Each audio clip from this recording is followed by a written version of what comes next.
हेडलाईन्सचे प्रायोजक आहे NBC bearings, लांब पळण्यासाठी। मनोज जरांगेंच्या उपोषणाचा आजचा दुसरा दिवस। औषधोपचार घेण्यास जरांगेंचा नकार। सगळे सोयऱ्याच्या अधिसूचनेचं कायद्यामध्ये रूपांतर करण्याची मागणी।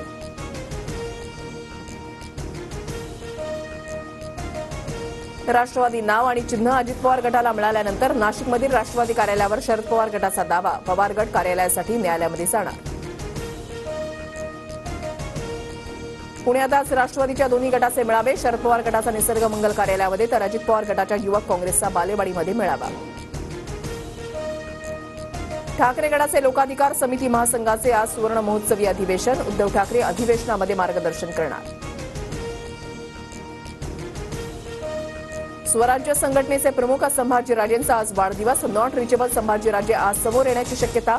आगामी लोकसभा निवडणुकीबाबत संभाजीराजे काय भूमिका घेणार याकडे लक्ष। पुणे दौऱ्यावर आजपासून 2 दिवस ग्रामीण भागामध्ये असणार। लोकसभा निवडणुकीच्या पार्श्वभूमीवर राज ठाकरे कार्यकर्त्यांच्या भेटीगाठी घेणार।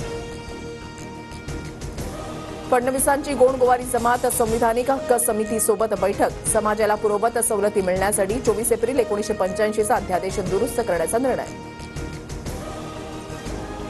पहाटेच्या शपथविधीवेळी भुजबळ साहेब सर्वांना घेऊन आले असते तर 2.5 वर्ष तात्काळायला लागलं नसतं। उपमुख्यमंत्री देवेंद्र फडणवीसांचं वक्तव्य।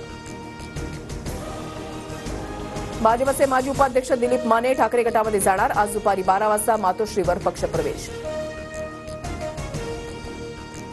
सेंट्रल बँक ऑफ इंडियाच्या फसवणूक प्रकरणी मोहित कंबोज यांना दिलासा। प्रकरण बंद करण्यास नकार देणारा कनिष्ठ न्यायालयाचा आदेश विशेष न्यायालयाकडून रद्द। TV9 मराठीचे मॅनेजिंग एडिटर उमेश कुमावत यांच्या रॅप सॉंगचं आज लॉन्चिंग। TV9 नेटवर्कचे MD वरुण दास यांच्या हस्ते सकाळी 11 वाजता लॉन्चिंग। मध्य रेल्वेच्या पुणे विभागामध्ये आज तांत्रिक कामासाठी ब्लॉक। पुणे ते लोणावळा 14 लोकल गाड्या रद्द। उत्तर प्रदेशचे मुख्यमंत्री योगी आदित्यनाथ महाराष्ट्र दौऱ्यावर। योगी आदित्यनाथ आळंदीमधील भक्ती उत्सव कार्यक्रमाला उपस्थित।